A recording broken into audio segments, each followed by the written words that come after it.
Atendemos de lunes a viernes de 7 a 19 horas y sábados de 8 a 19 horas. Estamos en calle 59 entre 12 y 13. Pedidos y consultas al teléfono 221-6143-376.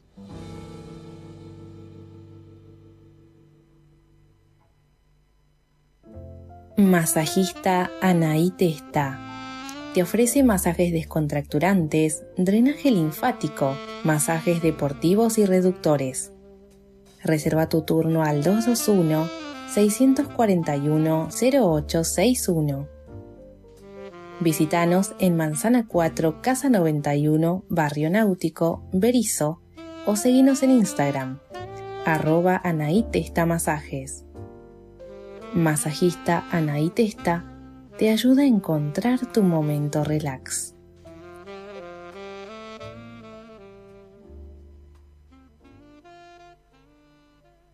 Ahora es tiempo de entrevista.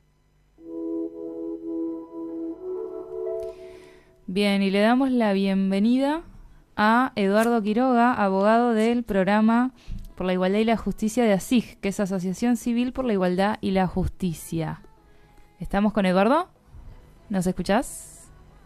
Hola, ¿cómo están? Los Hola. escucho perfecto. Hola, Eduardo, bienvenido. Bienvenido al programa, ¿cómo estás? Muchas gracias.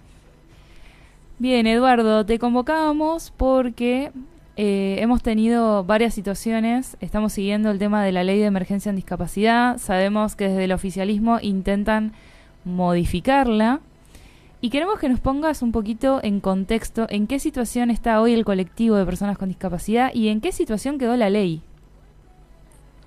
Bueno, la verdad es que el colectivo de personas con discapacidad desde hace ya bastante tiempo viene enfrentando una situación de crisis creciente por diferentes razones.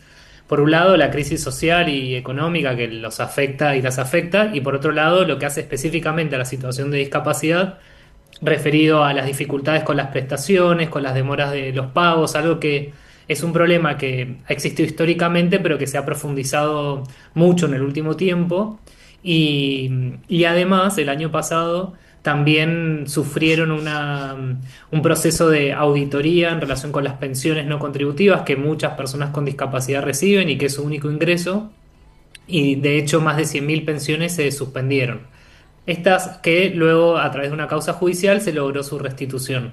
Estas dos cuestiones, digamos, del problema de prestaciones y del problema de las pensiones, fue lo que la ley de emergencia el año pasado intentó de alguna manera resolver o atajar, ¿no? Entonces se sancionó una ley en el Congreso que preveía una actualización automática para las prestaciones, una compensación también por todo lo que se había perdido durante ese tiempo por la falta de actualizaciones, y además creó una nueva pensión para las personas con discapacidad con criterios que son más acordes a lo que la Convención sobre los Derechos de las Personas con Discapacidad refieren en torno a las políticas de protección social para personas con discapacidad, y de alguna manera un sistema superador de lo que es el decreto que regula las pensiones, o que las regulaba hasta el año pasado, que es un decreto inconstitucional que se basa en medir la capacidad o incapacidad laboral de las personas, que les impide a las personas trabajar si reciben la pensión.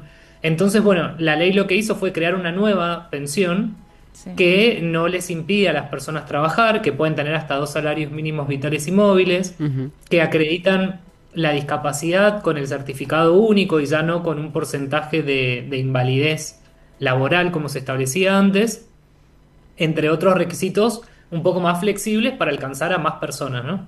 Bueno, lo que pasó fue que esa ley, después de un proceso judicial y después del intento de suspensión de su aplicación por el Poder Ejecutivo, se ordenó su aplicación, el Poder Ejecutivo finalmente la reglamentó. Sin embargo, como ustedes decían al comienzo, ahora envió un proyecto de reforma de la ley de emergencia, teniendo en cuenta también que la composición del Congreso se modificó, de aquella que aprobó la ley, ahora hubo algunas modificaciones en diciembre.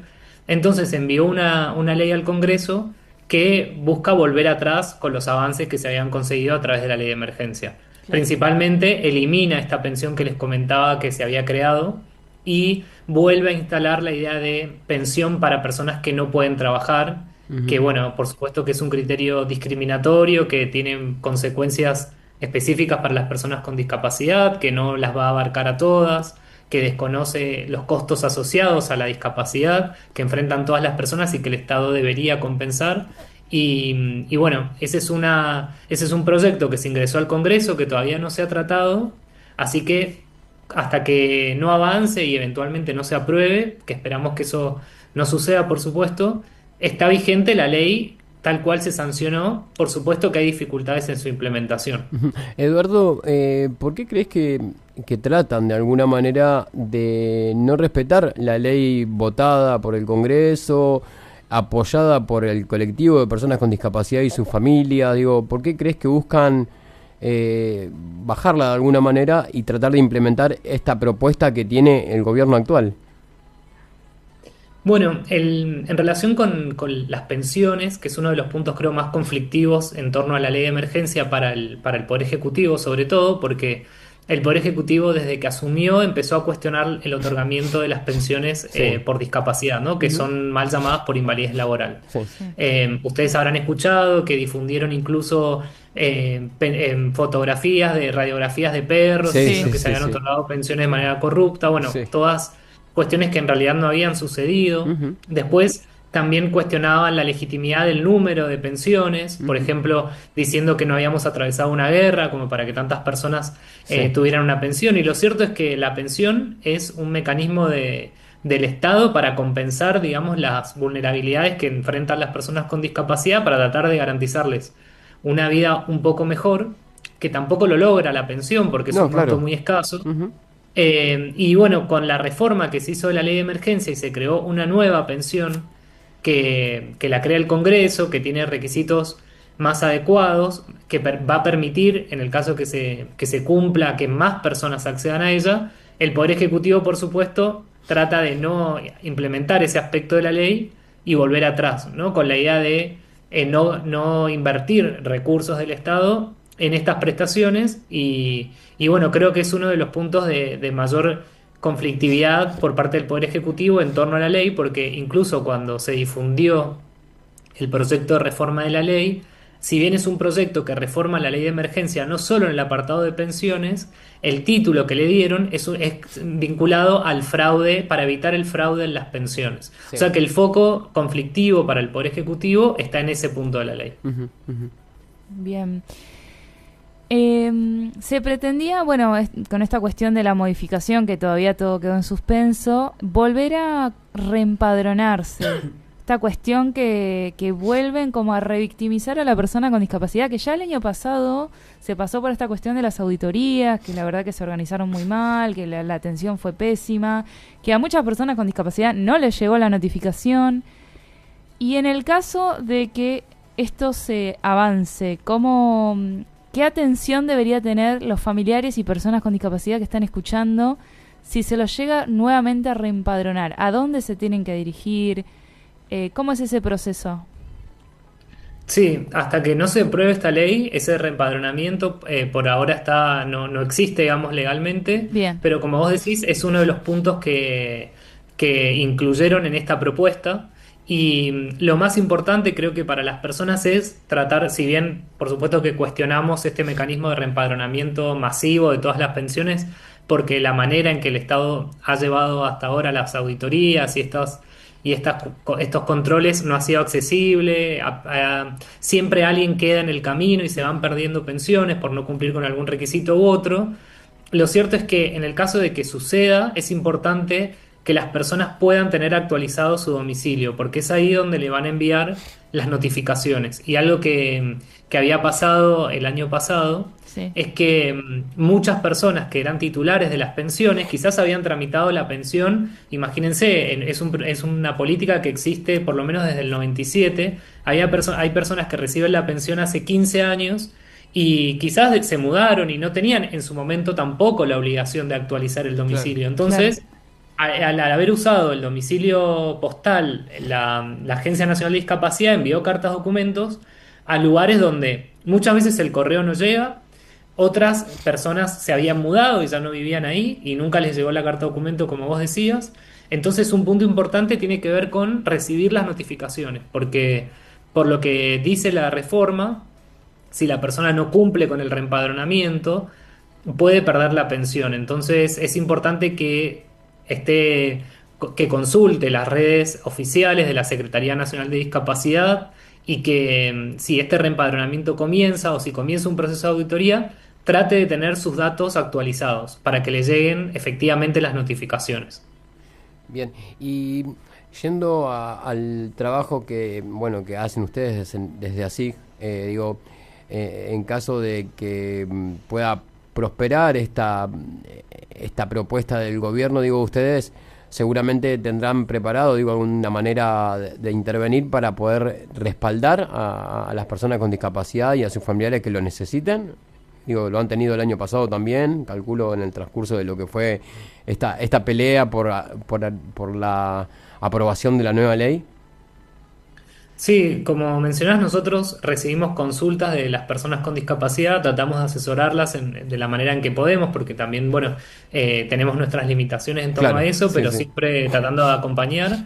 Y por otro lado, participamos en reuniones con legisladores.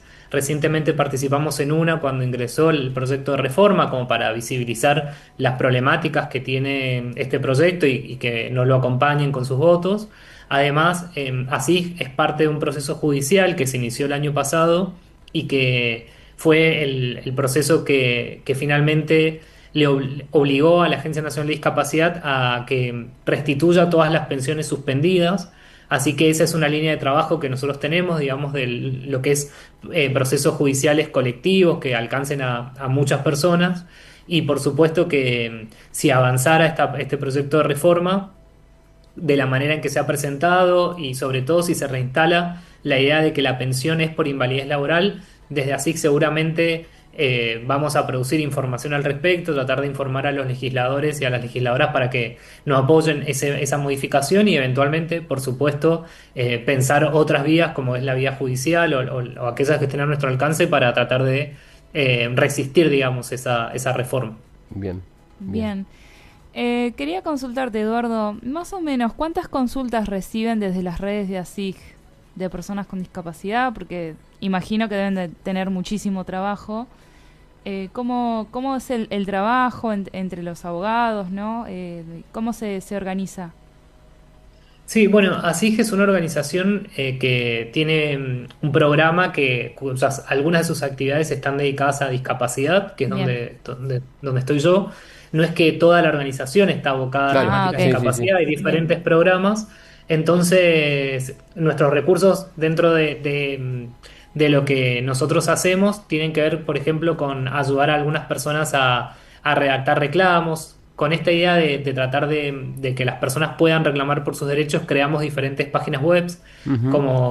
como fue en su momento por una educación inclusiva, para reclamos para personas que tienen problemas en la escuela, discapacidad y derechos, que también tiene algunos reclamos vinculados a prestaciones de salud, para que las personas accedan y ya puedan ellas solas acceder a algún reclamo y después muchas consultan directamente a SIG. Es muy variable porque algunas lo hacen por redes sociales, otras por teléfono, algunas ya lo hacen por correo electrónico también porque se difundió algún correo y nos escriben. La verdad es que varía, ¿no? Podemos llegar a tener 10 consultas por semana o a veces más, a veces menos. Varía también según el momento que las personas están viviendo. Por ejemplo, el año pasado, vinculado a las pensiones, cuando se suspendieron las pensiones y se llevó a cabo ese proceso de auditoría, nosotros recibíamos todos los días muchos llamados telefónicos con personas que no sabían qué hacer en relación con la auditoría y las asesorábamos de esa manera. Sacamos una guía también accesible Bien. para que las personas puedan en la guía ya encontrar información y poder presentar reclamos. Pero sobre todo en este último tiempo y el año pasado, con lo de la auditoría y el tema de la suspensión de pensiones, recibimos, te diría que muchas consultas por día, más Bien. de lo que recibíamos normalmente. Ujú. Eduardo, esa guía que nos mencionás, ¿aún continúa activa? Bueno, es una guía que nosotros hicimos focalizada en la auditoría del año pasado. Ajá, Entonces, como esa auditoría se dejó de realizar claro. porque el Estado, porque estuvo este proceso judicial, Sí, después sí. vino la ley de emergencia y demás, es una guía que actualizamos 2 veces, la sacamos en realidad la primera versión la sacamos en el 2024, a fines del 2024, después la actualizamos el año pasado, cuando el Estado amplió la auditoría a todo el país y quedó focalizada en la auditoría. Bien. Si llegara a hacerse algún reempadronamiento o una nueva auditoría, seguramente la actualicemos para volver a difundirlo. Perfecto. ¿Nos podés reiterar o dar a conocer las redes sociales para que la gente que por ahí nos está escuchando y no conoce las redes de ASIG y lo necesite? Ojalá que no, pero bueno, no viene mal decirlas, así que te pedimos si por favor las puedes dar a conocer. Sí, claro. Bueno, ASIG tiene un Instagram que es asig.arg de Argentina, asig.arg. Bien. Así que ahí seguramente pueden ingresar, hay un canal de contacto a través Bien. de mensajes y siempre nos los remiten. Y también seguramente si sucede algo vinculado a discapacidad lo vamos a comunicar Por ahí. por esos medios para que las personas puedan acceder a la guía o a los reclamos, entre otras cosas. Perfecto. Eduardo, te agradecemos y bueno, ojalá que todo esto que está ocurriendo en el sector de discapacidad y en relación con el Estado pueda tener pronta solución, más que nada por las personas con discapacidad y sus familias, ¿no? Sí, esperamos lo mismo. La verdad es que es una situación bastante dramática Sí. la que las personas con discapacidad están atravesando. Hay diferentes proyectos de leyes como como el de la reforma de la ley de salud mental y demás que pueden impactar en la vida de las personas con discapacidad. Así que estamos atentos siguiendo todo eso y esperamos bueno, que no avancen y las personas tengan por lo menos un acompañamiento del Estado y les garantice una vida digna, ¿no? Gracias. Bien. Gracias, Muchas un saludo. gracias.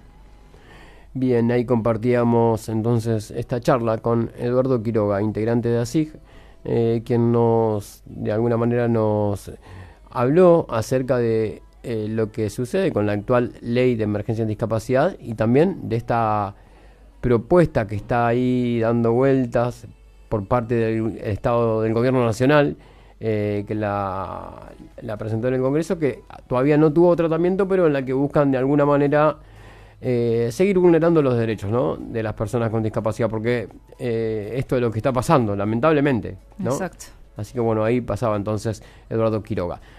¿Vamos a la música? Sí, vamos a escuchar Cruzando el Charco, Soy.